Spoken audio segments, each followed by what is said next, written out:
मैं सीधे बुलाता हूँ हमारे एमसीएल के रचनाकार, सलाहकार, शिल्पकार डॉक्टर श्याम शिवाजी घोलप सर को। वो आए और इस वेबिनार को आगे बढ़ाए। Doctor Shyam Shivaji Gholap sir.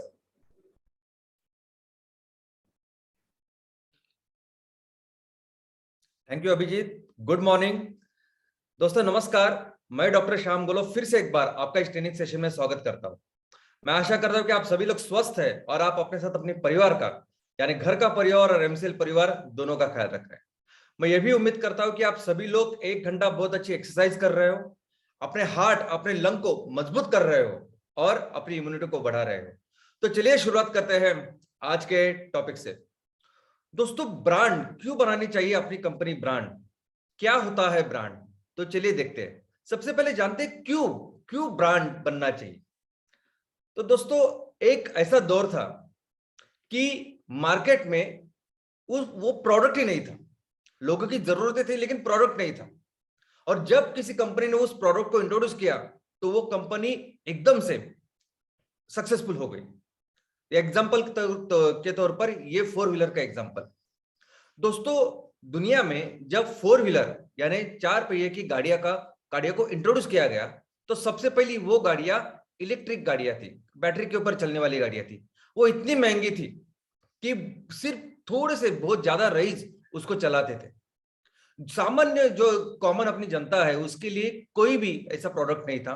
पहली बार फोर्ड इस कंपनी ने ये प्रोडक्ट यानी टी मॉडल, इसको कहते हैं टी मॉडल की ऐसी कार जो लिक्विड फ्यूल पे चलती थी, इसको इंट्रोड्यूस किया, जिसकी कॉस्ट बाकी के पहले गाड़ियों से आधे से भी कम थी।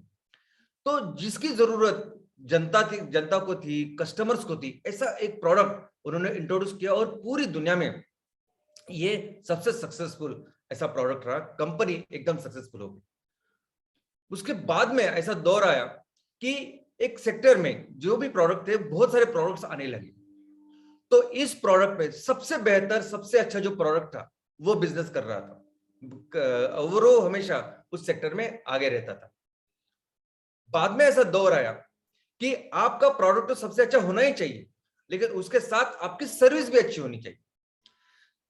समझिए आप टीवी खरीदने आप किसी मॉल में जाते हैं, तो मॉल में जाते हैं, देखते हैं कि वहां सैमसंग, सोनी, पैनासोनिक, एलजी ऐसे टीवी भी है और सेम ऐसे कुछ टीवी है कि जिनके नाम आप नहीं जानते।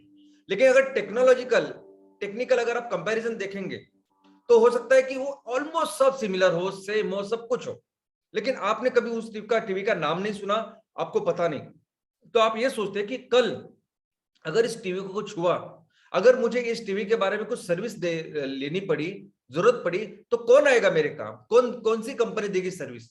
और ये सोच के आप चुनाव करते हैं उस सैमसंग का, एलजी का। तो दोस्तों, इस दौर में जो कंपनियां अपने अच्छे प्रोडक्ट के साथ अच्छी सर्विस देती है, ऐसी कंपनियां अपने प्रोडक्ट के साथ उस मार्केट में हमेशा लीड करती है। लेकिन आज जो जमाना है, आज जो वक्त है, उस वक्त में जो कंपनियां सेक्टर में सबसे ज्यादा अच्छा काम करते हैं वो कंपनियां होती है कि जो अपने कस्टमर के साथ इमोशनली जुड़ जाती है। दोस्तों, एक तो टेक्निकली यानी दिमाग से जुड़ना या दिल से जुड़ना, तो ऐसी कंपनियां जो अपने कस्टमर के साथ, अपने लोगों के साथ दिल से जोड़ती है, ऐसी कंपनियां आज की तारीख में मार्केट में बिजनेस करती है। मैं एग्जांपल देना चाहूंगा फियाट कंपनी का। अभी फियाट कंपनी ऐसी है कि फियाट कंपनी इनोवेशन R&D में बहुत आगे है।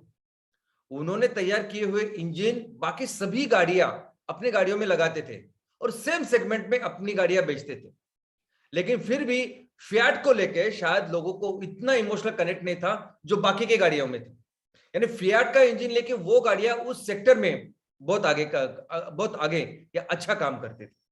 और यही आज के दौर में वही कंपनियां जो इस तरीके से अपने आप को बिजनेस करती है।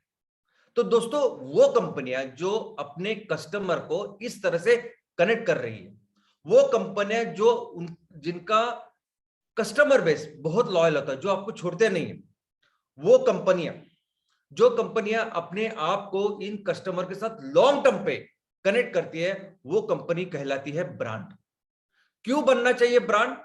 क्योंकि ये वो कंपनियां होती है कि बाजार में अगर उतार चढ़ाव भी हो गए, कोरोना में हम लोगों ने देखा कि 2 साल ऑलमोस्ट बहुत सारे बिजनेसेस वो उसमें मंदी छाई हुई थी, कई सारी कंपनियां घाटे में चली गई, कई सारे बिजनेसेस चालू भी नहीं हुए। लेकिन फिर भी ऐसे वक्त में भी ये जो ब्रांड, ये जो कंपनी आती है, ये हमेशा अपनी जो पोजीशन है वो बरकरार रखती है। हो सकता है कि उनकी प्रॉफिट में थोड़ा सा कम आए, लेकिन वो जो कस्टमर, जो लॉयल्टी, जो अपने कस्टमर के साथ जो उनका जुड़ा हुआ जो एक बंधन है, वो वैसे ही हमेशा अटूट होता है। तो ये फायदा होता है ब्रांड का। ये फायदा होता है अगर आपकी कंपनी उस अपने लोगों के साथ, कस्टमर के साथ जुड़ जाती है। दोस्तों, आप हमेशा देखोगे कि कुछ कंपनी ऐसी होती है ना जो हमेशा मार्केट में आगे होती है।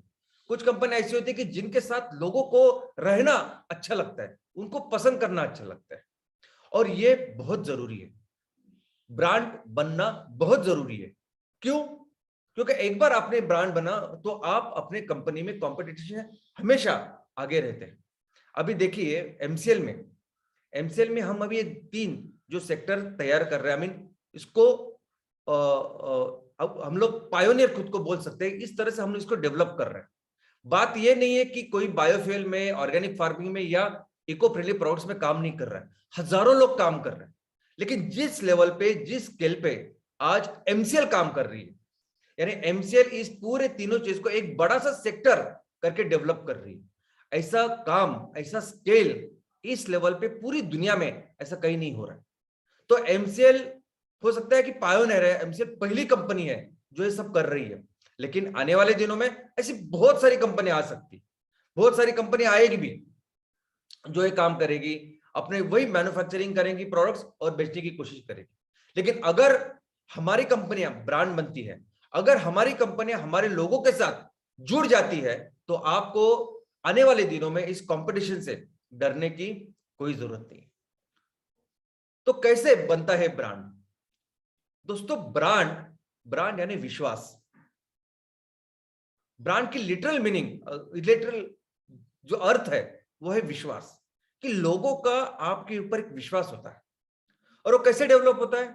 आप समझिए कि आप अभी स्कूल से लेके आप कॉलेज गए होंगे, आप अभी कहीं ना कहीं तो काम कर रहे होंगे, आप जिस सोसाइटी में रहते हैं, आपके जो रिश्तेदार हैं, इन सभी लोगों में कुछ ऐसे लोग रहेंगे जिनके ऊपर आपका दृढ़ विश्वास है। और कैसे होता है विश्वास तैयार? तो ये जो लोग होते हैं, आपके दोस्त हो, आपके रिलेटिव्स हो या कलीग्स हो, इन लोगों को लेके आपके कुछ विचार होते हैं। इन लोगों के ऊपर आप जब भरोसा रखते हैं, तो एक विचार के साथ, सोच के साथ भरोसा रखते हैं, कुछ उम्मीदों के साथ भरोसा रखते हैं, अपेक्षा के साथ भरोसा रखते हैं। और जब ये लोग आपके विचारों के ऊपर खरे उतरते हैं, जब आपके उम्मीद से ज्यादा या आपके अपेक्षा से ज्यादा काम अच्छा करते हैं, तो आपका जो उनके ऊपर भरोसा है वो एक दृढ़ विश्वास बन जाता है, और वही है ब्रांड। दोस्तों, कंपनियों का भी ऐसा है।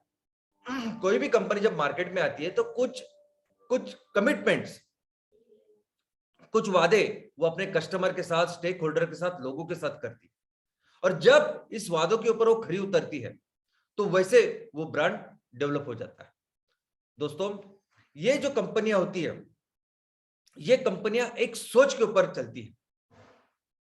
ये कंपनी की शुरुआत ही एक फिलॉसफी के साथ होती है।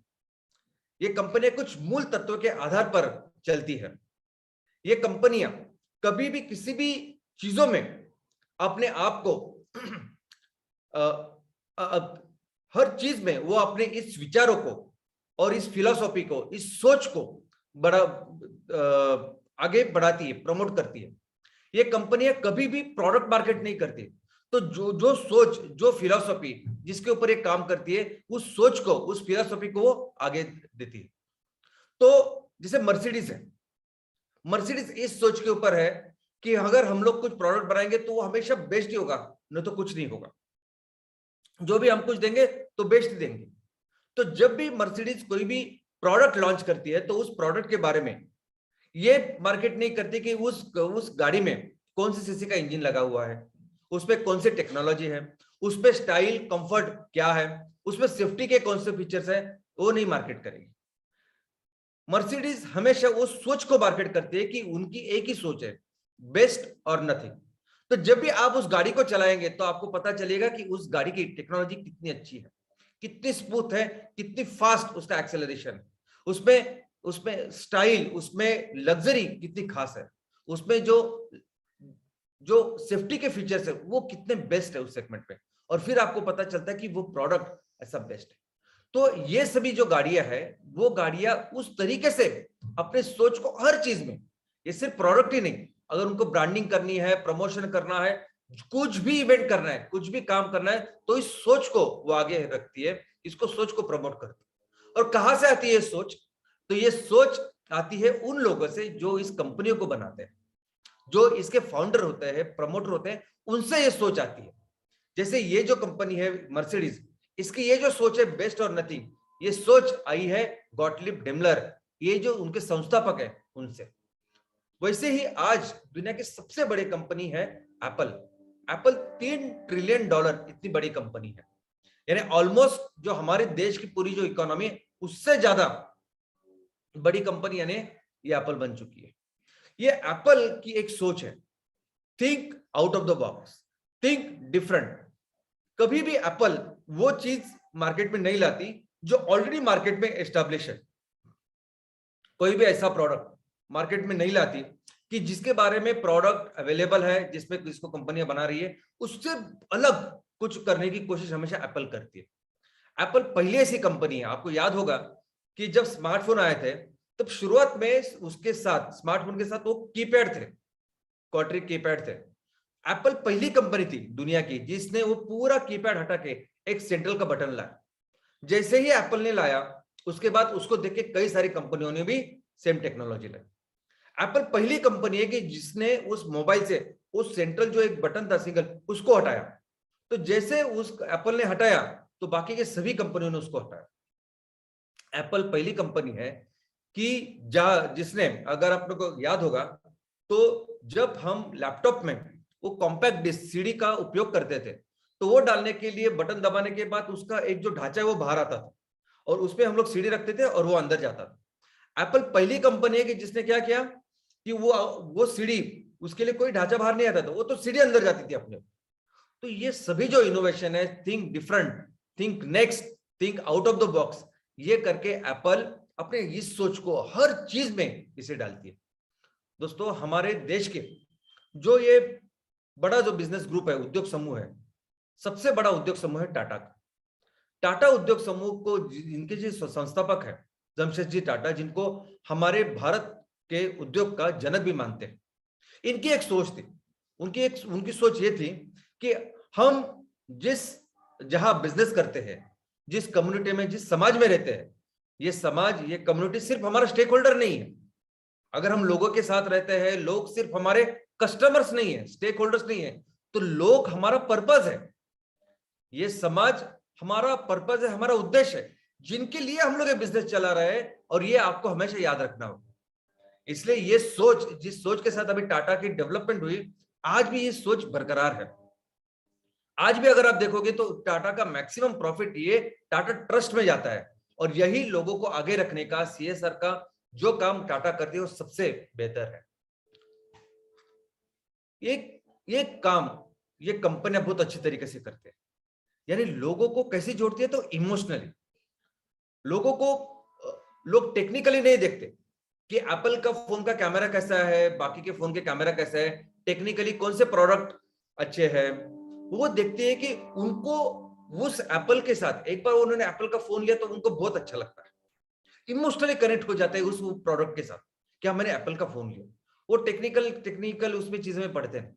मर्सिडीज की गाड़ी में मैंने चलाई, मर्सिडीज गाड़ी मेरे पास, अभी मर्सिडीज से बेहतर कुछ गाड़ियां है नहीं है, बात की बात, लेकिन ये कंपनियां बहुत स्ट्रांगली इस प्रोडक्ट्स के साथ जुड़ी हुई होती है, और ये उनकी सबसे बड़ी ताकत होती है। आपको लगता है कि बहुत बड़े बड़े प्रोडक्ट के साथ ही ऐसा होता है क्या? नहीं, एकदम छोटे से प्रोडक्ट के साथ भी ऐसा होता है। अभी देखिए चॉकलेट, कैडबरी, ये कैडबरी चॉकलेट, ये डेयरी मिल्क चॉकलेट है, ये कितने स्ट्रांगली कनेक्ट है। ये हमेशा इसकी एड अगर आप देखोगे तो ये एड हमेशा ही इमोशनल एड होती है, कुछ मीठा हो जाए, यानी जब जब आप मीठा की सोचे तब आपको सिर्फ वो कैडबरी याद आनी चाहिए। खाना खाने के बाद अगर कुछ मीठा करना है तो आपको कैडबरी याद आनी चाहिए। कोई भी आपके यहाँ घर में लाइफ में अगर कोई खुशी की कोई चीज हुई है तो आपको कैडबरी याद आनी चाहिए। यहाँ तक के त्योहारों में पहले हम लोग मिठाई के बॉक्सेस एक दूसरे को दिया करते थे, लेकिन कैडबरी ने इस तरह अपने ब्रांड को डेवलप किया है कि आजकल हम ईद को, दिवाली को मिठाई के बक्से नहीं तो कैडबरी के बक्से एक दूसरे को देते हैं। तो इस तरह से वो चीज को यानी मिठाई को रिप्लेस कर रहे हैं, इस तरह से उसने कनेक्ट किया है। वैसे ही ठंडा मतलब कोको कोला। तो अगर आपको प्यास लगी है, आपको पानी की जगह पे कोई कोल्ड ड्रिंक पीना है और आप दुकान में जाते हो तो आप बहुत सारे प्रोडक्ट्स आपको नजर आएंगे, लेकिन आपको आपकी नजर जिस पे रहेगी, आप जो उसको उठाएंगे वो है कोको कोला, बिकॉज वो इतने अच्छे तरीके से कनेक्ट करते हैं कि अगर आपको प्यास लगी है तो बस आपको सोचना चाहिए कोको कोला। वैसे ही पेप्सी। अभी ये जो कोल्ड ड्रिंक है, कोल्ड ड्रिंक कौन पीते हैं? तो बच्चे या यूथ, यंग, वो लोग ज्यादा पीते हैं। तो और उनमें वो बहुत ख्वाहिश होती है कि मैं अच्छा दिखूं, स्टाइलिश दिखूं, अच्छा रहूं। तो पेप्सी ने उस इमोशन के साथ खुद को जोड़ा है कि अगर आपको स्टाइलिश दिखना है, आपको हैंडसम दिखना है, आपको हीरो जैसा रहना है, तो आप पेप्सी पीजिए। दोस्तों, जितना स्ट्रांग ये आपका इमोशनल कनेक्ट, उतना स्ट्रांग ये ब्रांड होता है। और ये ब्रांड भी कहां से आता है, ये इमोशंस भी कहां से आता है? तो वो उस कंपनी के जिसने जो संस्थापक है उनसे आता है। अमूल भी आप देखोगे तो अमूल भी बहुत बार वो प्रोडक्ट के स्पेसिफिकेशंस में नहीं जाते, प्रोडक्ट को मार्केट नहीं करते, उस इमोशंस को वो मार्केट करते हैं। हमेशा वो कैप्शन वगैरह उसके लिए बहुत ज्यादा मशहूर है। दोस्तों, अब ये एमसीएल परिवार में आज हम लोग जो भी बिजनेसेस डेवलप कर रहे हैं, एमसीएल बिजनेसेस में आज हमारे तहसील लेवल के बिजनेसेस है, ग्राम पंचायत लेवल के बिजनेसेस है, आज चैनल पार्टनर है, हमारी टीम है, और सभी लोग यहाँ एंटरप्रेनर्स है, उद्योजक जो अपने अपने बिजनेसेस बढ़ा रहे हैं। ये सभी जो हमारी फैमिली है, ये पूरा जो हमारा एमसीएल परिवार है, इसके पीछे भी एक सोच है। और वो सोच है कि हमें मिलके हमारे इस दुनिया को, हमारे धरती माँ को बचाना है। दोस्तों, हमारे पास एक ही घर है और यह है वो पृथ्वी। और इस पृथ्वी में सिर्फ मनुष्य ही नहीं, लाखों करोड़ों जीव रहते हैं। सिर्फ प्राणी ही नहीं, कितने सारे सजीव, कितनी सारी वनस्पति पानी के अंदर, जमीन के ऊपर, हवा में रहती है, कितने सारे जीव है जिनको हमने इस डेवलपमेंट के नाम पर, विकास के नाम पर, जिनको अभी हम लोग बर्बाद कर रहे हैं। कितने सारे पशु पक्षियों की जाति है जो अभी नष्ट हो चुकी है, लुप्त हो चुकी है। और आज हमने अपनी इस एक धरती को, एक ही घर को इस लेवल पे लाके रखा है कि अगर हमने कुछ काम नहीं किया तो बहुत जने हम लोग खुद विनाश के इस पे चले जाएंगे। तो दोस्तों, हमारी एक ही सोच है कि हमें मिलके अभी हमारी इस धरती माँ को, अपने एक घर को बचाना है। वो धरती माँ जिसने करोड़ों साल तक सबका ख्याल रखा ना, अभी हमको उसका ख्याल रखना है। और इसके लिए जो भी करना पड़े ना, जो बिजनेस करना पड़े, वो सब करेंगे हम लोग फ्यूल कर रहे हैं उसके लिए, हम लोग ऑर्गेनिक फार्मिंग कर रहे हैं माँ के लिए, हम लोग इको फ्रेंडली प्रोडक्ट्स कर रहे हैं उसके इकोसिस्टम के लिए। दोस्तों, और यही नहीं, इसके साथ जो भी ऐसी कोई चीज है जो हमारी इस धरती माँ को बचाने के लिए हमें करनी पड़ेगी, वो हम करेंगे, ये हमारी सोच है। और दूसरी, आज की तारीख में ये इमरजेंसी बन चुकी है। ये ऐसी चीज नहीं कि हम लोग कहीं से कर पाएंगे, बहुत फास्ट, बहुत एग्रेसिवली इसको करना पड़ेगा। इस तरह से सिचुएशन हम लोगों ने तैयार की है। दोस्तों, हमारी और एक सोच है, हमारी सोच है कि हमारा ये भारत जो देश है, ये बहुत महान देश है। इसमें इतनी काबिलियत है कि इतिहास में 90% ऑफ द टाइम, 90% टाइम हम दुनिया की सबसे बड़ी महासत्ता थे, आर्थिक महासत्ता थे। दुनिया का जितना भी इनकम था, 30% इनकम, 30 to 35% इनकम भारत से आता था, भारत तैयार करती थी। और आज भी वो काबिलियत हमारे में है। हम भी अगर सब मिले तो फिर से हमारे इस देश को फिर से वो महान बना सकते हैं, फिर से इस पूरे दुनिया का सरताज बना सकते हैं। और उसी सोच के साथ हमें काम करना है। और हाँ, अगर हमें धरती को, इस धरती माँ को इस ग्लोबल वार्मिंग से बचाना है, अगर हमें अपने देश को फिर से नंबर 1 इकोनॉमी बनाना है, तो बस एक काम हमें करना है। हमारी ये सोच है कि ये सब काम एक ही चीज से होगा, और वो होगा, एक ही आदमी इसको करेगा, और वो है हमारा किसान। और हमारा पूरा एक दृढ़ संकल्प है कि हम मिलके, हमारा एक ही काम होगा कि हमें इस किसानों को हमें उनको सशक्त बनाना है, उनको एम्पावर करना है, उनके हाथ मजबूत करने हैं। अगर हमने इस एग्रीकल्चर को, इस किसानों को जो चाहे पूरी तरह से सपोर्ट किया, पूरी तरह से उनको सक्षम किया, तो ये दोनों चीजें हम कर सकते हैं। हमारी सोच है कि हमारे ये जो बिजनेस है ये ट्रिपल बॉटम लाइन, यानी इसका उद्देश्य सिर्फ आर्थिक नहीं है, तो सामाजिक है, इस पर्यावरण को लेके। देखो दोस्तों, अगर आप जब बिजनेस करते हो तो प्रॉफिट तो कंपलसरी है, आपका आर्थिक ध्येय होना ही चाहिए। आप प्रॉफिट जब कमाएंगे तभी ये सब कंपनी चलेगी, ये पूरा परिवार आगे बढ़ेगा।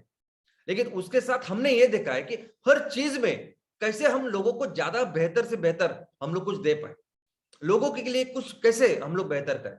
अभी सभी उद्योजकों के पास मैक्सिमम हम अपने शेयर्स देते हैं, एमसीएल कंपनी के शेयर्स। कौन देते हैं शेयर्स? इनिशियली अगर आप देखोगे, जब ये कंपनियां छोटी होती है, स्टार्टअप होती है, तो उनमें पैसे डालने वाले बहुत अमीर लोग होते हैं। जो सही समय पे पैसे डालते हैं उनके पैसे 20 गुना, 50 गुना, 100 गुना हो जाते हैं। और ये कंपनियां आईपीओ तक, जब तक वो स्टॉक एक्सचेंज में वो खुद को लॉन्च नहीं करती, तब तक इसके शेयर्स आम आदमी को, लोगों को वो अवेलेबल नहीं होते। लेकिन जब तक वो लिस्ट हो जाते हैं वहां स्टॉक एक्सचेंज में, तब तो वो इतने ज्यादा महंगे होते हैं, तो उतना ज्यादा प्रॉफिट होंगे नहीं मिलता, जो कॉमन अपने लोग हैं उनको नहीं मिलता। लेकिन हमने वही सोचा कि हमने अभी इस लेवल पे भी हमारे शेयर्स हमने अपने उद्योजकों के साथ शेयर्स किए, किसी अमीरों के साथ नहीं। दूसरी बात, ये जो एमपीओ कम्युनिटी है, ये हमारे किसान संगठन है, ये हर तहसील में जिसके साथ हम लोग मिलके इस बिजनेस को बढ़ाने वाले हैं, इनको भी हमने अपने बिजनेसेस में पार्टनर करके रखा है। हर कोई जो पर्सन आज हमारा एमपीओ मेंबर है, वो हमारे सारे बिजनेस में हमारा पार्टनर भी है। और जो भी इसके साथ, जो भी हम लोग आगे बढ़ेंगे, हम लोग उसके साथ शेयर करेंगे। दोस्तों, ये जो पूरा प्रोसेस है ब्रांड बनाने का, ये ब्रांड बनाना यानी विश्वास निर्माण करना। और जैसा मैंने कहा, विश्वास कब होता है? विश्वास तब होता है कि जब आप कोई भरोसा रखते हो और उस भरोसे को लायक काम करके दिखाते, कोई उम्मीद करते हो, कोई अपेक्षा करते हो, उससे बेहतर आप डिलीवर करते हो। वैसे ही कंपनी के साथ भी है। हमें एमसीएल को, अगर हमारे कंपनी को ब्रांड बनाना है, तो हमने जो भी आज बातें बोली है, लोगों को जो बताया, उसको हमें करके दिखाना पड़ेगा, बेहतर करके दिखाना पड़ेगा, तभी ब्रांड बनेगा। अभी देखिए, टाटा ने दो लोगों को बताया था कि वो 1 लाख की कार वो प्रोडक्ट करेंगे और लोगों को बेचेंगे। अभी ये पूरे प्रोसेस में जब उन्होंने ये प्रॉमिस किया लोगों को, तब उनको जिस पूरे प्रोसेस में उनको कई सारी चुनौतियां का सामना करना पड़ा। पश्चिम बंगाल में जो प्लांट था वो निकाल के उनको गुजरात में जाना पड़ा। कई सारे जो उसके मटेरियल्स थे, कई सारी चीजें थी, रॉ मटेरियल थे, उसके भाव बढ़ गए, कीमतें बढ़ गई। कई सारे लोगों ने, उनके इंटरनल लोगों ने बोला कि नहीं, ये अभी फिजिबल नहीं, अगर हम लोग नैनो तैयार करके बेचेंगे तो हमें कुछ फायदा नहीं होगा। लेकिन उनके जो प्रोमोटर है, उनके जो फाउंडर है, उनकी जो सोच है कि एक बार हमने जो वादा किया उसको हमें निभाना है, और उन्होंने निभाया। भले ही वो प्रॉफिट कम ज्यादा नहीं हुआ, वो अलग बात है, लेकिन उन्होंने अपने इस वादे को पूरा किया। और इस वादे के साथ उन्होंने दुनिया को बता दिया कि एक बार टाटा जो प्रॉमिस करती है उसको डिलीवर करती है, और इससे बनता है ब्रांड। अभी पूरी दुनिया को पता है कि टाटा एक तो जो बोलती है वो बहुत एथिकली करती है, और जो एक बार वादा किया तो उसको डिलीवर भी करती है। दोस्तों, इसी तरह अगर हमें अपने कंपनी को ब्रांड बनाना है, हमारे ग्राम पंचायत लेवल की कंपनी है, हमारे तहसील लेवल की कंपनी है, हमारे किसान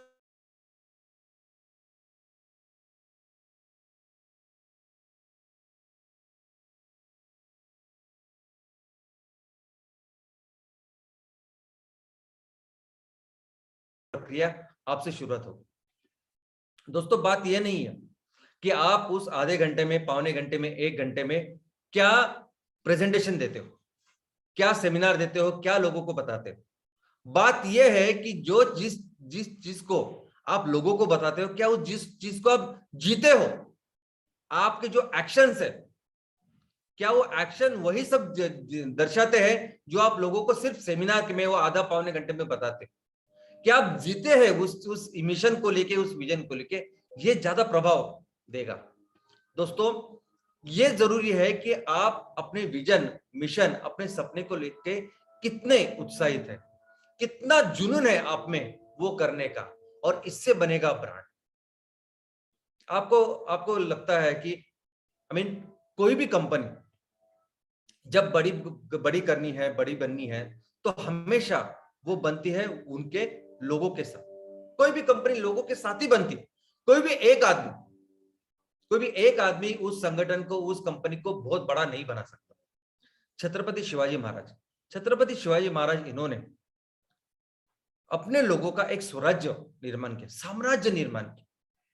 किसके बलबूते पे निर्माण किया? वो अकेले ये सब नहीं कर सकते थे, लेकिन उनके पास उतने ही वफादार, उतने ही डेडिकेट, उतने ही समर्पित लोग थे, टीम थी, और उस टीम की वजह से उन्होंने इस बड़े साम्राज्य का निर्माण किया।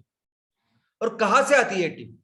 अगर हमें भी अपनी कंपनियां ब्रांड बनानी है, अगर हमें अपनी कंपनियां वहां तक लेके जानी है, तो हमें भी ऐसे वफादार, डेडिकेटेड, समर्पित ऐसे लोगों की जरूरत होगी।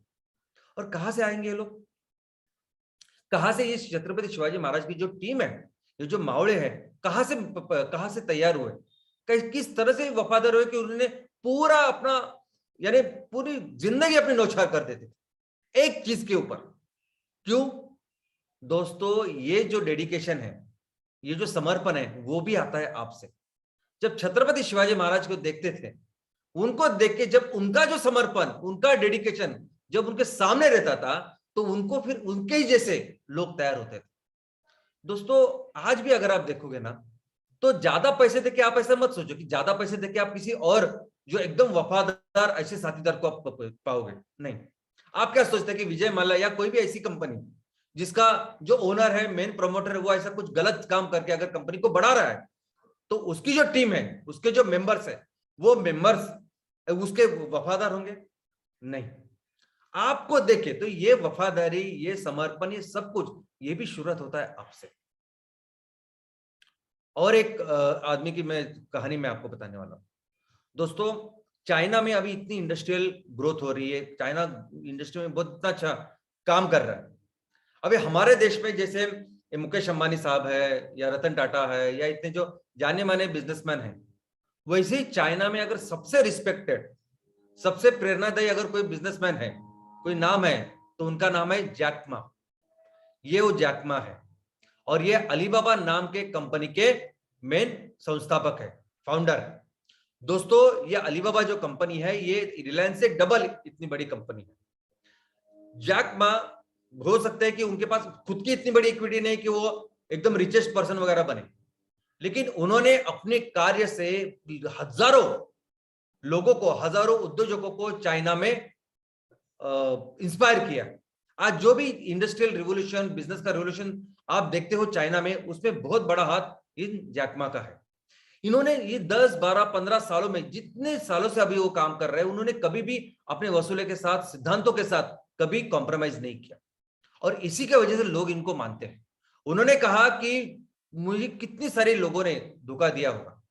शुरुआत में वो कहते कि 95 में मुझे 4 बड़ी कंपनियां थी जिन्होंने मुझे धोखा दिया, लेकिन आज की तारीख में जिन्होंने धोखा दिया वो सभी कंपनियां बंद हो चुकी है, और मेरी जो कंपनी है वो चाइना की नंबर 1 कंपनी बन चुकी है।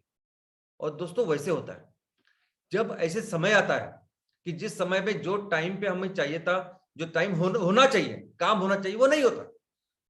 और वैसे उनके साथ भी हुआ। उनके साथ भी हुआ कि उनकी जो टीम थी, वो टीम हर साल हमेशा उनको पूछती थी कि सर कब होगा, सर कब होगा। तो वो हमेशा कहते थे कि मैं करूंगा, लेकिन मैं अपने सिद्धांतों से कॉम्प्रोमाइज नहीं करूंगा। और वैसा उन्होंने किया।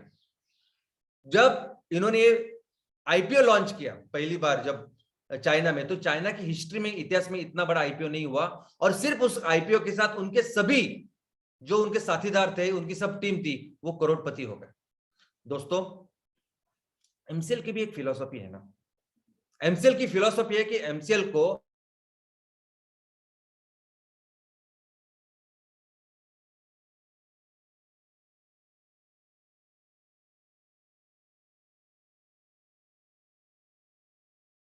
जमीन, उसके लोग, उसका रहन सहन, उसका ढंग एक अलग चीज है। अपने आप में हर चीज इतनी अलग है कि हर तहसील अपना एक राज्य तैयार हो सकता है, ऐसा हमारा उद्देश्य है। और हमें इस हर तहसील को एक आत्मनिर्भर ऐसा राज्य बनाना है, ऐसा राज्य बनाना है कि अगर तहसील की कोई भी जरूरत हो ना तो हम लोग मिलकर पूरा करें। हमें अगर अच्छे रोड बनाने हैं, इंफ्रास्ट्रक्चर बनाना है, कुछ भी अगर हमारे बच्चों की, हमारे बूढ़ों की अगर कोई भी जरूरत हो तो वो मिलके हम लोग पूरा करेंगे, ऐसा राज्य बनाना है हर तहसील में। और क्यों क्यों कहता हूं मैं हमेशा हर तहसील एक अपना राज्य, क्योंकि हमारे ये सबसे अच्छी बात है, दुनिया में कहीं नहीं है। दुनिया में कोई भी देश इतना महान, इतना बड़ा नहीं है कि इसमें इतनी सारी बोली भाषा, इतनी महान संस्कृति हो। ये सिर्फ अपने भारत में है। और यही हमारा उद्देश्य है कि हम हर तहसील को एक ऐसा राज्य बनाए। और इस राज्य को कौन चलाएगा? तो इस राज्य को चलाएंगे अपने लोग, इस राज्य को चलाएंगे अपने खेडूत, अपने किसान। इस राज्य के जो धरोहर, इस राज्य की धरोहर जिनके हाथ में होगी वो होंगे अपने लोग। 100% ये राज्य, ये जो तहसील है, ये सब काम है वो अपने लोगों के साथ हो। जो छत्रपति शिवाजी महाराज का जो सपना था, जो और उन्हें ऑफ कोर्स करके दिखाया, अपने लोगों का स्वराज्य, बस वही समझे हमें करना है। वही हमारी सोच है, वही हमारा मकसद है, वही हमारा लक्ष्य है। तो अगर ऐसा लक्ष्य है तो कैसे हम लोग वो चीजें कुछ कर सकती है जो बाकी की कंपनियां कर रही है। अगर आपको ऐसा लगता होगा कि इतना अभी हमने काम किया है, हमें जल्द से जल्द लोगों को दिखाने के लिए कुछ करना पड़ेगा, तो बाकी के स्टार्टअप्स देखिए, बाकी की कंपनियां देखिए, बाकी की कंपनियां, जितनी भी कंपनियां आज की तारीख में भारत में काम कर रही है, वो कंपनियां almost they are owned by Chinese companies. जितनी भी बड़ी बड़ी आप कंपनियां देख रहे हो, जो स्टार्टअप से शुरू होकर अभी बहुत बड़ी कंपनियां बन चुकी है, एक तो उनकी मैक्सिमम 80 to 90% इक्विटी आज चाइनीज इन्वेस्टर के पास है, जापान के पास है, कुछ कंपनी अमेरिका के पास है। तो ये कंपनी, तो इन्होंने जो रास्ते अपनाए वो हमसे भी अपना सकता है। आज आपने जो काम किया है गांव में, अपने अपने तहसील में, बहुत जबरदस्त काम किया है। जो फील्ड वर्क आपने किया ना वो किसी ने किया। अभी एमसीएल के पास जो उपलब्धि है, वो जो आपकी वजह से है, वो किसी के पास नहीं है। कोई भी ऐसी ऑर्गेनाइजेशन दूसरी नहीं है कि जिनके इतने सारे लाखों किसान सिर्फ सदस्य नहीं है, स्टेक होल्डर्स है, नहीं है। तो अगर मुंबई में रह के हम लोग, अगर हमें पैसे ही करने हैं, पैसे ही उठाने हैं, पैसे ही काम करने हैं, तो हम आराम से कर सकते हैं ना। ऑनलाइन ऑलमोस्ट जुगाड़ जैसी कंपनी, बड़ी कंपनी बन सकती है। तो इतना अच्छा काम लेके, संकल्प लेके अगर कोई कंपनी जा रही है, क्या उनको पैसे नहीं मिलेंगे क्या? लेकिन ये पैसे, ये सब कुछ काम हम लोग, हमारी ये जो आजादी है उसको कॉम्प्रोमाइज करके नहीं करना चाहते। ये जो अगर इन लोगों से पैसे लिए तो ये दलदल है। बाकी के भी अगले टाइप के पैसे उनसे लेने पड़ते हैं, आगे के भी पैसे उनसे लेने पड़ते हैं, सब कुछ उनसे लेना पड़ता है। और बाद में इनका कंपनी जैसा है वो अपना होगा। एमसेल के पास खुद के सिर्फ 10% शेयर्स रहेंगे और बाकी के 90% शेयर्स इन लोग के पास हो गए, जिसे सारे कंपनियों के। आप कभी भी जाके ये जो स्टार्टअप्स है, ये जो यूनिकॉर्न्स है, इसके बारे में पढ़िए, पढ़ाई कीजिए तो आपको पता चलेगा। लेकिन एमसीएल बिल्कुल किसी भी हालत में हमारी इस स्वतंत्रता को, हमारी इस आजादी को हम लोग छोड़ना नहीं चाहते। हम लोग नहीं चाहते कि कोई बाहर का आदमी, कोई चाइनीज, कोई जापानीज, कोई अमेरिकन, कोई यूरोपियन यहाँ आए और हमारी कंपनी में डायरेक्टर बने। हम नहीं चाहते कि वो डिसाइड करे, वो डिसाइड करे कि यहाँ हमारे कंपनी में क्या होगा, कैसे हम लोग इस कंपनी के प्रॉफिट का उपयोग करेंगे। नहीं, इस कंपनियों को, चाहे वो हमारे ग्राम पंचायत लेवल की कंपनी हो, हमारे तहसील लेवल की कंपनी हो, 100% ये कंपनी वो करेंगे हमारे लोग।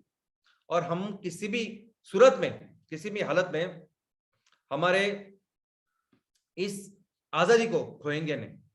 दोस्तों, आज हम लोग जो डिसीजन लेते हैं ना, उस डिसीजन के ऊपर हमारे आगे की पूरी हमारी पहचान बनने वाली है। जो भी बात आज हम लोग बोलेंगे, जो भी डिसीजन आज हम लोग करेंगे, उससे हमारा रेपुटेशन, उससे हमारा ब्रांडिंग कायम होने वाला है। और हम ऐसा चाहते हैं कि हम, हमारे सभी जो तहसील है वो एक खुद स्वराज्य बने, उस तहसील में रहने वाले लोगों का खुद का राज्य बने, वो राज्य सुजलाम सुफलाम बने, हम लोग सब मिलके। और कोई भी बाहर की शक्ति, कोई भी बाहर की कंपनी, कोई भी बाहर के व्यक्ति उसको कंट्रोल ना कर पाए। और एक पर्सन है, एक ही आदमी सब कुछ बदल सकता है। एक एक पर्सन, बहुत ज्यादा लोग नहीं, एक पर्सन लगता है जो पूरी चीज बदल दे सकता है। अभी देखिए इनका एग्जांपल, जापान, दूसरा विश्व युद्ध खत्म हुआ जापान की बर्बादी के साथ, जापान की तबाही के साथ। अमेरिका ने जापान के ऊपर 2 अणुबॉम्ब डाले और पूरा जापान बर्बाद हुआ और विश्व युद्ध खत्म हुआ, इतना बर्बाद हुआ था। तो ऐसे बर्बाद हुए जापान में एक ये जो उद्योजक थे जिनका नाम है आकियो मोरिटा, इन्होंने एक कंपनी की स्थापना की जिसका नाम है सोनी। आधी गिरी हुई इमारत, यानी आधी गिरी हुई इमारत में उन्होंने अपनी बिजनेस को शुरुआत की। और आपको 2 चीजें जो सुन के आपको ताजुब होगा, एक तो वो कि वो एक ऐसा प्रोडक्ट बना रहे थे कि जो प्रोडक्ट जापान का कोई भी आदमी खरीद ही नहीं सकता क्योंकि उनके पास पैसे ही नहीं थे, और वो प्रोडक्ट था ट्रांजिस्टर। तो ये सोनी कंपनी उन्होंने निर्माण की, और क्या बना के बेच रहे थे वो ट्रांजिस्टर जो लोगों के पास पैसा ही नहीं था खरीदने के लिए। और दूसरी इंपॉर्टेंट चीज, ये ट्रांजिस्टर जापान ने नहीं बनाया था, अमेरिका ने बनाया था। तो सोचिए, अमेरिका से वो टेक्नोलॉजी लाके, सब कुछ लाके यहां ट्रांजिस्टर बना के फिर से बेचा कि कहा, सोनी ने, अमेरिका में। तो ये करके उन्होंने लेकिन जिस चीज का निर्माण किया, ऐसे प्रेरित किया हजारों लाखों लोगों को कि आज जापान है। दुनिया में नंबर 1 बिजनेस में, नंबर 1 टेक्नोलॉजी में अगर कोई देश है तो वो है जापान। मैं अभी गाड़ियों का एग्जांपल दे रहा हूं ना, तो गाड़ियों में हमारे देश में भी ये जो टोयोटा आपको अच्छी लगती है, इनोवा, फॉर्च्यूनर, ये कंपनी है जापान की। ये जो मारुति सुजुकी जो कंपनी है ना, अभी मारुति सुजुकी में भी सुजुकी का शेयर बढ़ा है, आई मीन उसकी इक्विटी ज्यादा है। वो सुजुकी है जापान की, ये निसान है जापान की, कितनी सारी टेक्नोलॉजी कंपनी है सब जापान की। इस तरह से एक आदमी ने पूरे जापान को फिर से पूरी दुनिया का नंबर 1 देश बना। वैसे ही एक आदमी कभी कभी इस पूरे ऑर्गेनाइजेशन और संगठन से बड़ा होता है। जैसे देखिए स्टीव जॉब्स, अभी ये स्टीव जॉब्स ये एप्पल के संस्थापक थे, फाउंडर थे, इन्होंने इस कंपनी को बनाया। लेकिन एक समय ऐसा था कि इनको ही इनके इस कंपनी से बेदखल कर दिया गया, इनको निकल दिया गया एप्पल से। आप सोचिए कि आपने कंपनी बनाई और आपको ही निकाल दिया जाता है। वैसे हुआ इन स्टीव जॉब के साथ। लेकिन बाद में ये कंपनी एप्पल ऐसे गहरे संकट में थी कि सिर्फ 6 महीने बचे थे, ये कंपनी पूरी तरह से बंद हो जाती, बैंकरप्ट हो जाती, बचती नहीं थी। और ये 6 महीने बचे हुए थे, और उसके बाद फिर से एंट्री हुई स्टीव जॉब्स की। उनको बुलाया गया स्पेशली, वो आए और उन्होंने बागडोर संभाली। और उसके बाद देखिए एक पर्सन क्या कर सकता है। क्यों मैं कहता हूं कि एक वो पर्सन जो फाउंडर है वो पूरे ऑर्गेनाइजेशन से कभी कभी बड़ा होता है। वो क्योंकि उन्होंने फिर इस एप्पल को दुनिया की सबसे बड़ी कंपनी बनाई। आपको लग सकता है कि ग्राम पंचायत लेवल के पर्सन क्या कर सकते हैं। तो सबसे पहले मैं बताऊं कि महात्मा गांधी जी, उन्होंने सत्याग्रह पहले कहाँ किया, तो उन्होंने बिहार के चंपारण इस गांव में किया। उन्होंने सबसे पहले सत्याग्रह अहमदाबाद के भी पहले खेड़ा करके गुजरात में किया, बाद में अहमदाबाद में किया। और इस छोटे छोटे ये गांव के लेवल पे जो काम है उसको लेके फिर उन्होंने सत्याग्रह पूरे देश का किया। दोस्तों ग्राम पंचायत में आप क्या कर सकते हैं, तो देखिए अन्ना हजारे कौन थे। तो अन्ना हजारे इतने साल से अन्ना हजारे एक ग्राम पंचायत के सिर्फ सरपंच रहे हैं, और उन्होंने अपने उस ग्राम पंचायत को सुजलाम सुफलाम बनाया। दोस्तों उसके बाद आज उन्होंने वो काम किया कि उनके अंदर शिक्षा लेके, ट्रेनिंग लेके अरविंद केजरीवाल साहब दिल्ली के मुख्यमंत्री दूसरी बार है, और अभी इतने सारे भारी वोटों से कि लगता नहीं कि बहुत जल्दी उनको कोई हरा पाएगा। किरण बेदी मैडम आज राज्यपाल। तो ये हो सकता है ग्राम पंचायत।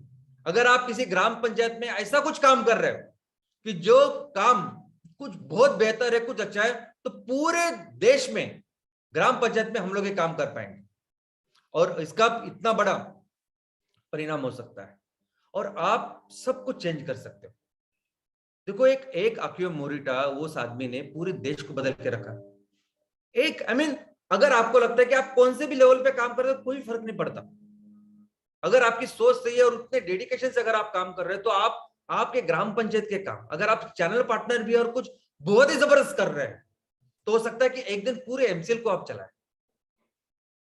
आपके गांव में, आपके तहसील में जो भी आपको चुनौतियां नजर आ रही है, अगर आपको लगता है कि उसको उस सबसे ज्यादा डेवलप उसको बनाना है, तो ये सब कुछ कर सकते हैं आप। दोस्तों, ये पूरा जो ब्रांड है, अगर हमें बिजनेस करना है तो हमें अपने कंपनी को ब्रांड करना पड़ेगा, और इस ब्रांड के निर्माता हो आप, क्रिएटर हो आप। देखो, एक स्टोरी बननी है कि नहीं? आज हमारे गांव में, हमारे तहसीलों में कितने सारी चुनौतियां हैं। किसानों की चुनौतियां है, उनको इनकम चाहिए, इनकम चाहिए नहीं, पर्याप्त इनकम नहीं है। लोग अपने गांव छोड़ के नौकरी के लिए वहां शहरों में जा रहे हैं, और वहां झोपड़पट्टी बन रही है, स्लम्स बन रहे हैं, ऐसे जगह रह रहे हैं। हमको तो पता है, मैं ज्यादा उसमें नहीं जाता। अभी ये सभी गांव को, इस सभी तहसील को हमें सेल्फ सफिशिएंट, आत्मनिर्भर, सुजलाम सुफलाम, सबसे महान, सबसे डेवलप्ड ऐसा राज्य बनाना है। ये जो पूरा ट्रांसफॉर्मेशन है ना, यहां से लेके वहां तक जाने की ये जो पूरी स्टोरी है, ये जो पूरा पिक्चर है, इस पिक्चर के हीरो हो आप प्राथमिक, आप केंद्र बिंदु हो, आप सबसे इंपॉर्टेंट किरदार हो इस पूरे स्टोरी के। जब भी आप दीवार पिक्चर के बारे में सोचते हो, आपको अमिताभ बच्चन नजर आता है, ये अमिताभ बच्चन जो बैठे हुए हैं। जब भी आप अग्निपथ सोचते हो, तो वो आपको वो अमिताभ बच्चन नजर आता है। दंगल दंगल दंगल के पहले लगान अगर आप सोचोगे तो आपको आमिर खान के बिना आप लगान को सोच ही नहीं सकते। दबंग में आप सलमान के सिवा उस दबंग मूवी को सोच ही नहीं सकते। और जब भी आप इस मूवी के बारे में सोचते हो, जब भी आप अग्निपथ के बारे में सोचते हो, तो उस किरदार के बारे में, वो किरदार आपके ऊपर नजर आता है। आपको अमिताभ बच्चन कौन से नजर आते हैं? डॉन के रूप में। आपको केबीसी वाले अमिताभ बच्चन नजर नहीं आते, वो डॉन, और जिसके आंखों में सुरमा होता है और जिनका आवाज वैसे होता है, वो किरदार नजर आता है। जब भी आप लगन के बारे में सोचते हो, तो आपको आमिर खान नजर आते हैं। कौन से आमिर खान? जो गांव के भेष में होते हैं, वो गांव के किरदार में होते हैं। आपको टी शर्ट जींस वाला आमिर खान नजर नहीं आएगा। दबंग में सलमान खान, और वो सलमान खान जिसको मूंछ है। तो देखो दोस्तों, ये लोग 3 घंटे की मूवी बनाने के लिए कितना कुछ करते हैं। अभी ये एग्जांपल, दंगल में आमिर खान का ट्रांसफॉर्मेशन, उन्होंने पूरी मूवी में, पूरे पिक्चर में आमिर खान ऐसे नजर आते हैं, लेकिन अगर आपने वो पिक्चर देखी है तो सिर्फ शुरुआत में आमिर खान ऐसे दिखाए गए, यंग दिखाए गए, और उनकी बॉडी ऐसी दिखाई गई। उन्होंने डायरेक्टर को बोला कि मैं ये जो शुरुआत का जो पोर्शन है, वो मैं एंड को करूंगा। मैं पहले पूरा पिक्चर में ऐसा करूंगा, पिताजी की भूमिका करूंगा, ऐसा मोटा वगैरह रहूंगा, लेकिन बाद में मुझे आप 6 महीना दीजिए, और 6 महीने में मैं ऐसा बन के दिखाया। और उन्होंने बन के दिखाए। 6 महीने में आप देख सकते हैं कि वो कहां से कहां गए। एक 3 घंटे की मूवी के लिए वो इतना करते हैं, इतना डेडिकेशन के साथ काम करते हैं। आपको क्या लगता है कि उनके पास बहुत सारे पैसे तो इंजेक्शन लेते हैं? बिल्कुल नहीं। ये नहीं खाना तो नहीं खाना है, इतनी वर्जिश, इतनी मेहनत करनी तो करनी है, ये करते हैं वो लोग। एक रोल के लिए, एक किरदार के लिए वो इतना सब कुछ करते हैं, शायद उनको पता भी नहीं होता कि उसका क्या होगा। कई सारे ऐसे भी पिक्चर होंगे, ऐसी भी मूवियां होगी जैसे जो बिल्कुल चले नहीं होगी, और जिनके लिए कितना सारा, वो पा नाम की एक मूवी थी अमिताभ बच्चन, जिसमें 6-6 घंटा एक जगह बैठ के सिर्फ मेकअप कर देते। दोस्तों, इतना डेडिकेशन अगर ये करते हैं, तो सोचिए हमें तो करना ही चाहिए ना। हम तो पूरी दुनिया बदलने की बात कर रहे हैं, हमने इतना सब कुछ लेने का संकल्प किया है, तो हमें भी उस तरह से खुद को ट्रेन करना पड़ेगा ना। मैं सोचता हूं कि आप अभी ग्राम पंचायत लेवल के जो एंटरप्रेनर हो, तहसील लेवल के एंटरप्रेनर, पूरी दुनिया भी आपको देखने वाली है, क्या करने वाले हैं, और हम एक्चुअली ट्रांसफॉर्म करने वाले। जो भी करेंगे हम लोग प्रॉपर डिसीजन लेके करेंगे, जो हमने वायदे किए हैं, जो हमने भरोसे किया, पूरी 100% करेंगे, उनसे बेहतर करेंगे। जो सोचा है, जो लोगों को लगता है ना कि ये करना चाहिए, उनसे बेहतर करके दिखाएंगे हम लोग। तो ये जब पूरी स्टोरी बनने वाली है, आप खुद को वैसे बनाओ ना, कंपलसरी आपको बनाना। दोस्तों, रिस्पॉन्सिबिलिटी लीजिए। सोचिए कि ग्राम पंचायत में अगर 2000 परिवार रहते, तो मैं हूं उनकी रिस्पॉन्सिबिलिटी लेने के लिए। अगर हमारे ग्राम पंचायत में 1000 हेक्टेयर, 1500 हेक्टेयर जमीन है, उसमें से बहुत सारी बंजर है, किसानों को अच्छा इनकम नहीं, तो मैं लूंगा रिस्पॉन्सिबिलिटी, और मैं इनको इनकम को बेहतर करूंगा, बढ़ाऊंगा। खुद की अपनी स्टाइल तैयार कीजिए, किसी की नकल करने की जरूरत नहीं है आपको। आपका गांव है, आपकी बोली भाषा है, आपका एक इतिहास है, आपका कल्चर है, कैसे करना है आप डेवलप कीजिए, आप सोचिए। आप एक जगह पे एक राज्य में क्या हो रहा है, इस दर क्या हो रहा है, वैसे सोच के मैं अपने गांव में करूं, कोई जरूरत नहीं। नवाजुद्दीन सिद्दीकी साहब है, किस किस एंगल से ये हीरो लगते हैं आप बताइए। क्या इनको हाइट है, क्या बॉडी है, क्या लुक से क्या है क्या, लेकिन जिस तरह से अपने किरदार को निभाते हैं, तो जब रईस पिक्चर में इन्होंने शाहरुख खान साहब के साथ वो फिल्म की, वो पिक्चर किया, तो शाहरुख खान साहब ने उस डायरेक्टर को बताया था कि जब भी मेरे सीन इनके साथ रहेंगे तो उस सीन को बहुत छोटा करना है आपको, क्योंकि जब जब नवाजुद्दीन सिद्दीकी साहब किसी एक्टर के साथ काम करते हैं तो सामने वाले को खा जाते हैं, ऐसा काम करते हैं। आप मत सोचिए आप क्या हो, कैसे हो, आप लंबे हो, नाटे हो, आपकी आवाज कैसी है। आप ये भी मत सोचिए कि आप कितने पढ़े लिखे हैं, बहुत ज्यादा पढ़े लिखे हैं कि कोई जरूरत नहीं। कोई जगह आप चौथी फेल भी हो गए तो भी चलेगा, कोई कोई कोई बात नहीं उसमें। आपको हिंदी नहीं आती, आपको अंग्रेजी नहीं आती, कोई बात नहीं। आपको अपने लोगों की भाषा आती है ना, बस काफी। उसको लेके एक अपनी एक ओरिजिनलिटी बनाए और उसको आगे लेके जाइए, और सिंपल सिंपल इसको पॉइंट ऑफ व्यू रखिए, एकदम एक्सट्रीमली सिंपल कीजिए। क्या करने वाले, कैसे बनाएंगे आप गांव को सुजलाम सुफलाम, क्या करने वाले हैं, सिंपल है ना। जो ईंधन आज हम लोग बाहर से ला रहे हैं, इतना पैसा उनको दे रहे हैं, जो पेट्रोल 110 रुपए का है, जो डीजल अभी 100 के ऊपर है, उसको बस हम अपने गांव में बनाएं, हमारे किसान उसको बनाएंगे, उससे मीथेन तैयार करेंगे और सभी तरह का ईंधन को हम लोग रिप्लेस करेंगे। सिंपल बनाइए इसको, और जब ऐसा करेंगे तब तब जाहिर है कि ये सब आगे चीजें अच्छी बढ़ेगी। आपको जब पता है कि नेपियर घास इतना खेतों में इतना उगता है तो उगता है, अगर उसको 1 रुपए किलो से भी हम लोग 1000 रुपए टन से लेंगे तो इतना इनकम मिलता है तो मिलेगा ही। दोस्तों स्किल्स डेवलप कीजिए। ऐसे कौन से स्किल्स है, ऐसे कौन से जरूरती चीजें हैं जो आपको लोगों के लिए इसके लिए तैयार करनी पड़ेगी, जैसे कीजिए। आमिर खान ने इतना बड़ा ट्रांसफॉर्मेशन किया, वो चाहे छोड़िए, लेकिन जो भी चीजें आपको लगती है जरूरत है लोगों को समझाने के लिए, करने के लिए, वो करिए। थोड़ा सा अगर आप बहुत कम पढ़े लिखे भी है ना, तो भी अपने चीज की, अपने विषय का ज्ञान रखिए। आपको यह पता होना चाहिए कि नेपियर घास क्या है, चारा है, घास है जो जानवर खाते हैं, कितना आता है।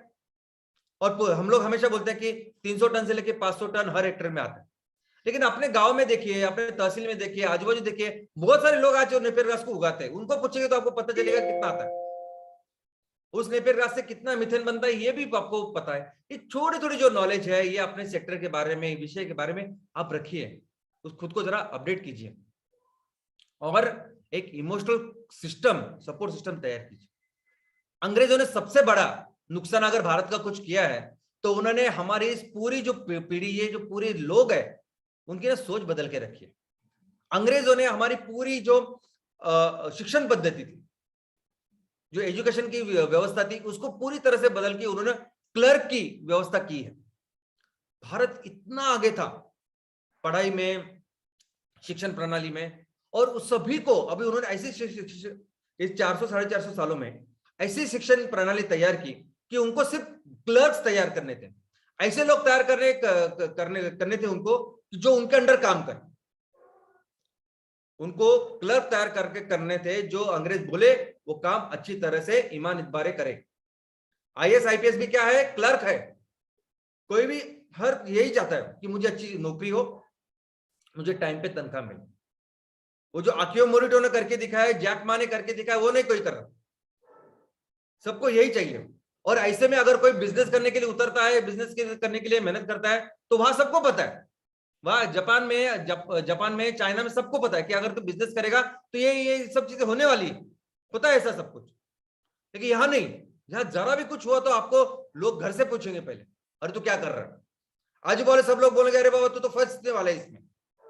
दोस्तों ऐसे सब माहौल में कुछ ऐसे लोग तैयार कीजिए जो आपके साथ हमेशा खड़े हो, आपके साथ हमेशा आपको वो सपोर्ट करें। हो सकता है वो आपकी पत्नी हो, आपका भाई हो, बहन हो, माता पिता हो, दोस्त हो, कोई भी हो सकता है। ऐसे सपोर्ट को तैयार कीजिए। स्किल तैयार कीजिए। दोस्तों,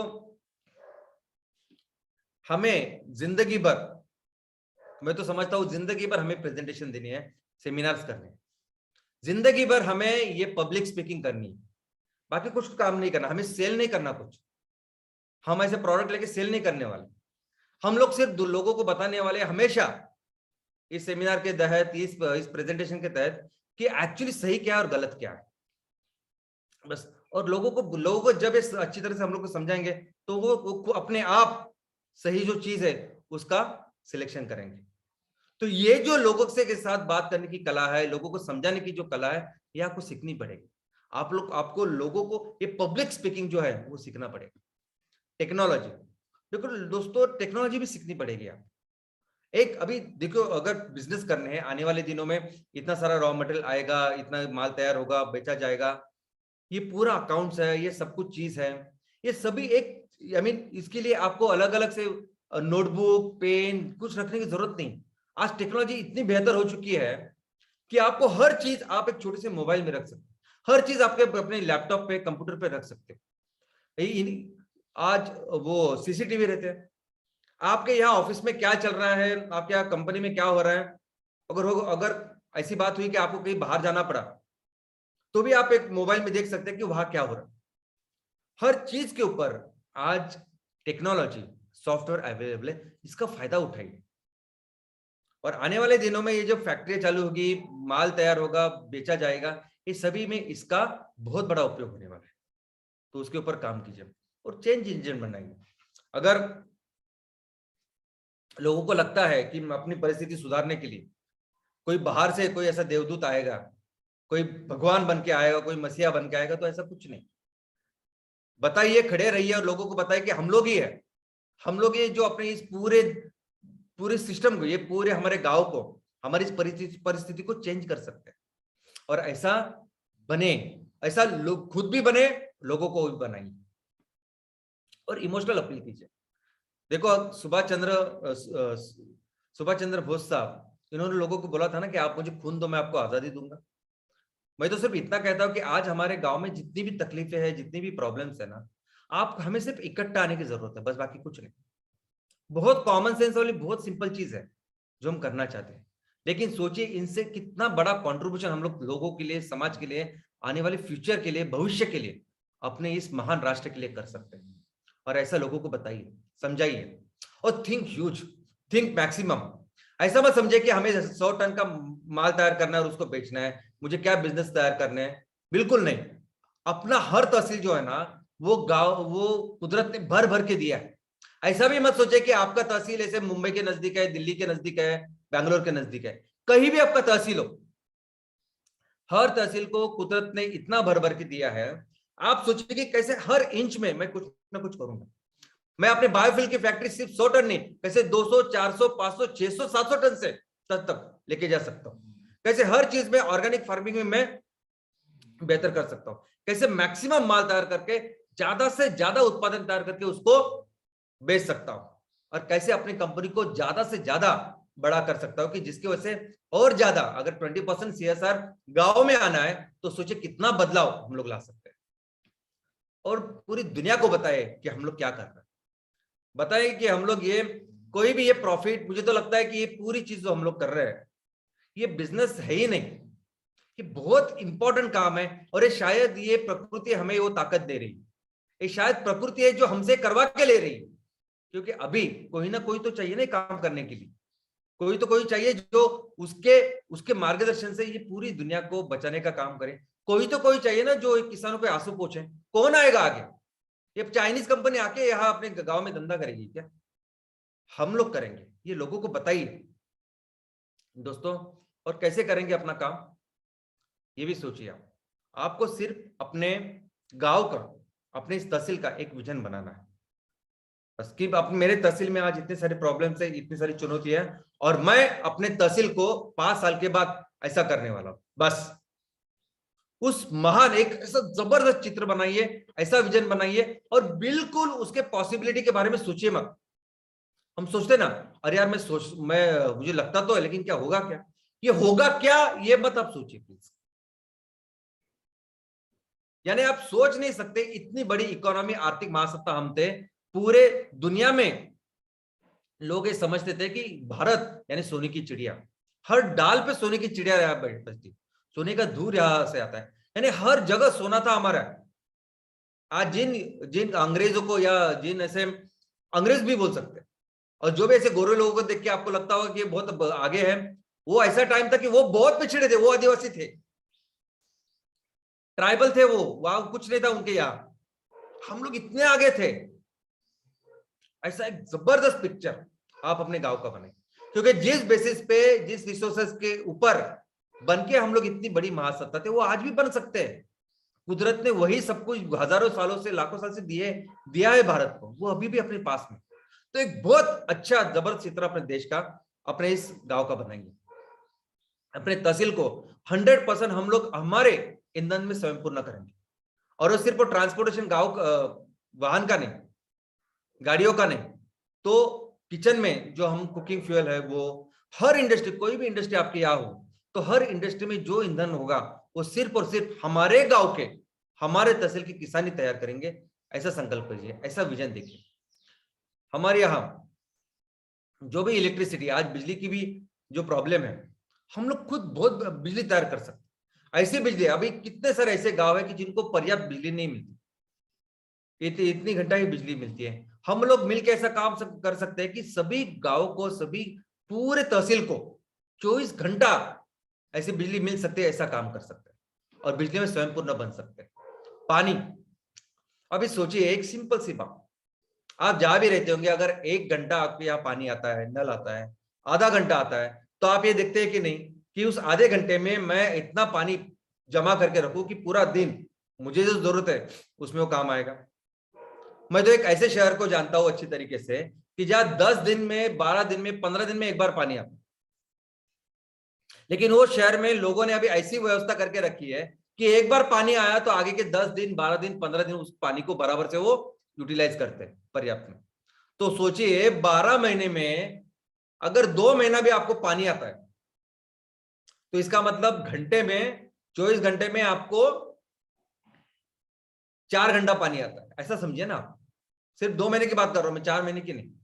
तो वो 4 महीने का जो सीजन होता है पानी का, उसमें अगर 2 महीने भी पानी आता है, ऐसा समझते, 1 महीना भी अगर आपको पानी मिलता है, तो अगर हम लोग उसे उस पर पर्याप्त उपाय योजना करें, तो ये पूरा पानी हम लोग इस तरह से उसको जमा करके रख सकते हैं कि पूरा साल भर, चाहे हमारी खेती हो, उद्योग हो, घर हो, पीने का पानी हो, इसको पूरा पानी हम लोग कर सकते हैं। और इतना बिजनेसेस, इतना काम हमारे तहसीलों में है, गांव में है, किसी को बाहर जाने की जरूरत ही नहीं, ना नौकरी के लिए, ना कोई उद्योग के लिए, कोई नहीं, इतना अभी गांव में हमारे पास में है खेती। दोस्तों हमें एक ऐसा विजन रखिए कि हमें अपने किसानों को मैक्सिमम इनकम तैयार करके देना है, और वो जमीन चाहे वो प्लेन हो जिसपे हम लोग खेती कर सकते हैं, चाहे पहाड़ी हो, चाहे जंगल फॉरेस्ट हो, हर इंच में हम लोग कुछ ना कुछ करेंगे और किसानों को अच्छा इनकम देंगे। ऐसा संकल्प कीजिए ना। अरे नहीं है, हमारे देश में जैसी जमीन है, जैसी मिट्टी है, वो दुनिया में कहीं नहीं है। और ये आप पढ़िएगा, अब तो आपको पता चलेगा। आप कंपैरिजन कीजिए किसी दूसरे देश के साथ और भारत के साथ, और आपने ये सोचा ना कि हर इंच में मैं कुछ ना कुछ इनकम करूंगा लोगों के लिए और आपके खुद के लिए भी ना, तो ये पॉसिबल है, ये कर सकते हैं हम। वुमन एम्पावरमेंट, ऐसा संकल्प करिए कि हमारे तहसील में हमारे ये सब महिला है, उनका सक्षमीकरण हम लोग करेंगे, सबलीकरण करेंगे। वो इतना जरूरी है कि आज भी, जो भी आज आपके पास है, जो फॉरगेट कि हम लोग कितना ज्यादा बिजनेस वगैरह करने वाले, लेकिन आज भी आपके सामने कितने सारे आर्थिक और सामाजिक जो परेशानी है ना, वो सॉल्व हो सकती है अगर महिलाएं, इनको आप हम लोग आगे लेके आए, इनका सक्षमीकरण करें, इनका सबलीकरण करें।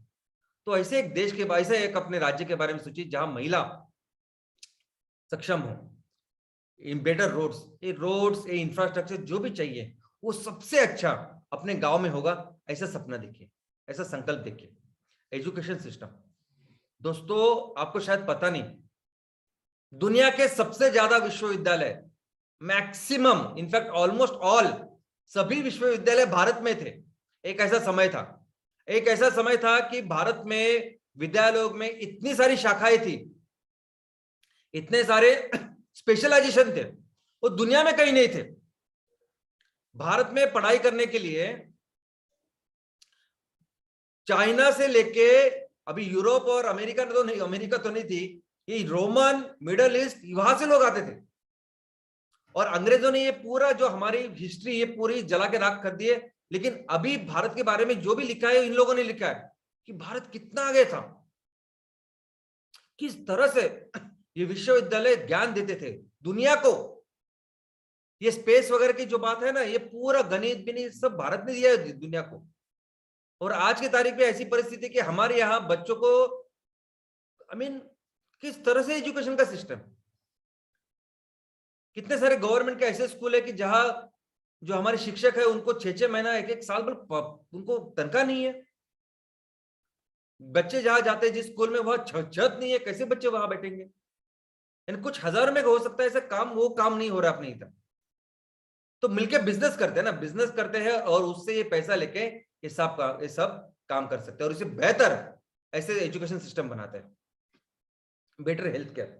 दोस्तों एक बार हम लोगों ने अगर मिलके मैक्सिमम इतना बिजनेस किया तो उससे जो पैसा रेवेन्यू तैयार होगा उसके साथ ये पूरा सभी तरह के रोड हो सकते हैं, इंफ्रास्ट्रक्चर हो सकता है, ये हेल्थ केयर सिस्टम हो सकती है, ये सभी कुछ हम लोग बेहतर कर पाएंगे। और हमें हर तहसील में एक राज्य स्तरीय ऐसा क्रीड़ा संकुल का निर्माण करना है। हाँ दोस्तों, ऐसा क्रीड़ा संकुल की जहां हमारे गांव के लोगों में, बच्चों में जो भी विशेषता है वो उसको और बेटर करे। और इसके लिए सिंगल इंपॉर्टेंट, सबसे इंपॉर्टेंट काम अगर आपको कुछ करना है तो वो है सैटरडे सेशन। दोस्तों अगर हम चाहते हैं कि आपकी कंपनी ब्रांड हो, आप चाहते हैं कि आपकी कंपनी के साथ लोग दिल के साथ जुड़े, क्योंकि एक बार लोग दिल के साथ जुड़ेंगे ना तो वो आपको बाकी की कंपटीशन की इसकी वगैरह डरने की जरूरत ही नहीं, कोई चिंता नहीं करनी। और ये सही वक्त है, मैं आपको बोलता हूँ, देखो सही वक्त है। एक बार फैक्ट्रियां लगेगी या प्रोडक्ट चालू होने के बाद हम लोग जब बेचेंगे तब तो सैटरडे सेशन हो गए, सब लोग जानेंगे, समझेंगे, वो सब सही है, वो सब ठीक है, ओके। बाकी की भी कंपनियां कुछ ना कुछ करने की कोशिश करेंगी, लेकिन आज जब ये सब कुछ शुरू होने वाला है तब भी आप अगर हर हफ्ते अपने गांव के लिए, अपने तहसील के लिए खड़े हो रहे हैं, हर हफ्ते अपने गांव में कैसे हम लोग कैसे उसको बेहतर बनाएंगे, कैसे उसके छोटे छोटे प्रॉब्लम हो सकते हैं अपने गांव के, उसको डिस्कस करेंगे 1 घंटा, आधा घंटा, पौना घंटा, जितना भी हो। जैसे हर गुरुवार को मंदिर जाते हैं, हर शुक्रवार को नमाज अदा करते हैं, हर संडे को हम लोग प्रार्थना कर मास करते हैं, तो वैसे ही एक तहसील में, गांव में, ग्राम पंचायत में हफ्ते में एक बार एक वो प्रार्थना करनी है, सैटरडे सेशन, एक कोई भी विषय लेना है और लोगों के लिए खड़े होना है। दोस्तों आज सबसे सही समय है। आज अगर कुछ भी नहीं है फिर भी आप खड़े हो रहे हैं तो सोचिए लोग किस तरह से आपके साथ जुड़ेंगे। एक तो लोग आपकी तरफ देखेंगे, आपको देखेंगे कि नहीं ये तो बोल तो रहा है, दिल के साथ लोगों को बता रहा है, समझाने की कोशिश कर रहा है, ये कुछ ना कुछ करेगा। या होगा कि नहीं, उनको भी ऐसा लग सकता है, वो देखेंगे कि चलो होगा कि नहीं आपको हमें पता नहीं, लेकिन ये मेहनत तो कर रहा है, दिल से करने की कोशिश कर रहा है, ये उनको लगेगा। लेकिन यही चीज एक बार होने के बाद सोचिए, ये सभी लोग जो आज आपको देखेंगे, जो भी कुछ है आपके बारे में कहेंगे, लेकिन जब आप दिल से हर हफ्ते अगर एक काम करोगे तो कल जाके ये लोग पूरा उनका जो आपके ऊपर एक भरोसा है, आपके ऊपर एक अलग तरह का विश्वास, एक दृढ़ विश्वास बन जाएगा। इस तरह से लोग आपके साथ जुड़ेंगे कि वो बाद में कोई भी कंपनी आके कोई भी बताए किसानों को, लोगों को, वो आपका साथ नहीं छोड़ेंगे। जैसे छत्रपति शिवाजी महाराज के साथ वो पूरे जो मावला इकट्ठे हुए थे और उनके साथ मिलकर उन्होंने उस साम्राज्य का निर्माण किया था, उस स्वराज्य का निर्माण किया था, वैसे ही हम लोग कर पाएंगे अगर आप हर हफ्ते दिल से इसको काम करें। आधे घंटा, 1 घंटा अपने हिसाब से कीजिए, डायरेक्ट मीटिंग लीजिए, वेबिनार लीजिए, जो हो सकता है कीजिए, लेकिन हफ्ते में एक बार ये जरूर कीजिए। और ये बेस्ट सबसे अच्छा तरीका है आपकी कंपनी को ब्रांड बनाने का। और ये जो आज का टाइम है ना, जब लोग देख रहे, सोच रहे, आज कीजिए। आज जितनी अच्छी तरीके से आप करेंगे ना तो आप और बेहतर, सबसे बेस्ट ऐसे आप ब्रांड बनने वाले। तो दोस्तों चलिए उठे और तब तक नहीं रुकते जब तक हम अपने अपने लक्ष्य को पार नहीं करते। धन्यवाद।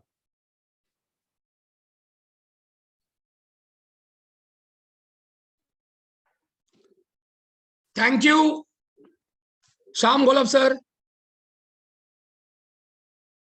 आज का जो विषय था वो श्याम सर ने हम एक नए थॉट की तरफ, नए विश्वास की तरफ, नए सोच की तरफ ले जाने का जो सफल प्रयास किया, उसके लिए श्याम सर का बहुत बहुत बहुत बहुत शुक्रिया। Good morning MCL and all India MCL परिवार। हम फ्राइडे की तरह आज भी मिले श्याम सर से सुनने के लिए कि हम एमसीएल को किस दिशा में जाने वाले हैं। और आज उन्होंने बहुत सरलता से एक बात समझाई, अगर आपको आपके बिजनेस में अगर कुछ बेस्ट इन्वेस्टमेंट करनी है तो बेस्ट इन्वेस्टमेंट है ब्रांड। एमसीएल में एमसीएल का फार्मर, एमसीएल का एमबीपी ओनर, एमसीएल का एमपी ओनर, एमसीएल का एमबीएस ओनर इस ब्रांड की मानसिकता में जब तक नहीं आता तब तक हम ना खुद का ना आने वाली पीढ़ियों का भविष्य ये सुकर कर सकते। तो ये आज की जो श्याम सर की थॉट है ब्रांड की, उस ब्रांड की थॉट को हर एक एमसीएल इंडिया परिवार सदस्य, भले वो हमारे एमपीओ का मेंबर हो या हमारे ऑनरेबल सीनियर प्राइम बीडीए हो या बीडीए हो या एमईपी हो या एमबीएस हो, जो भी एमसीएल के साथ जुड़ा है, जो भी एमसीएल में है, जो भी अपने आप को भविष्य में एमसीएल देखता है, उसकी सोच में और उसके आचार विचार में एक ही चीज आनी चाहिए, ब्रांड ब्रांड ब्रांड। और उस ब्रांड को हमें क्यों करना है, कैसे करना है। और भविष्य में अगर आपने देखा होगा कि हमारे साथ जुड़े हुए self help groups, farmer help groups से लेकर जो भी एक सर्वसामान्य आम से खास दोनों इंसान जो हमारे इस सिस्टम में हैं, उन सब की सोच को ब्रांड बनाने का जो काम है वो हर एक MPO owner, MBS owner, BDA, senior BDA, MBP owner कर सकता है। तो thank you very much, thank you all कि आप और एक फ्राइडे आए और आपने समझा एमसीएल की दिशा किस ओर जा रही है, श्याम गोलब सर हमें कहाँ लेके जा रहे हैं और हम किस क्रांति की बात कर रहे हैं और किस क्रांति को हम सफलता से बनाएंगे। तो मैं सबको, आप सबका शुक्रिया अदा करता हूं। मेरे all farmers, MBP owners, MBS, MP owners, BDA, senior BDA, prime BDA and all stakeholders of MCL. आज मैं आपसे ये कहूंगा, एक नया आपको एक थोड़ी कोशिश करूंगा कि अगर ग्रैंड बनना होगा तो ब्रांड बनना होगा। याद रखिए, ग्रैंड बनना होगा तो ब्रांड बनना होगा। जय हिंद, जय एमसीएल।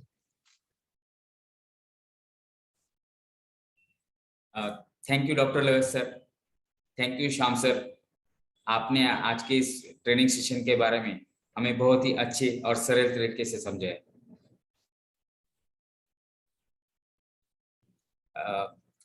और मैं आप सभी लोगों का भी शुक्रिया अदा करना चाहता हूं। आप सभी लोग इस आए और इस वेबिनार की शोभा बढ़े। और जाने से पहले आप सभी लोगों को गुजारिश करता हूं कि अपना सेहत का ख्याल रखिए, स्वस्थ रहिए, खुश रहिए। तो इसी के साथ आप सभी का मैं अलविदा कहता हूं और ये घोषित करता हूं कि ये वेबिनार यहीं पे समाप्त हुआ। स्वस्थ रहिए, खुश रहिए। धन्यवाद।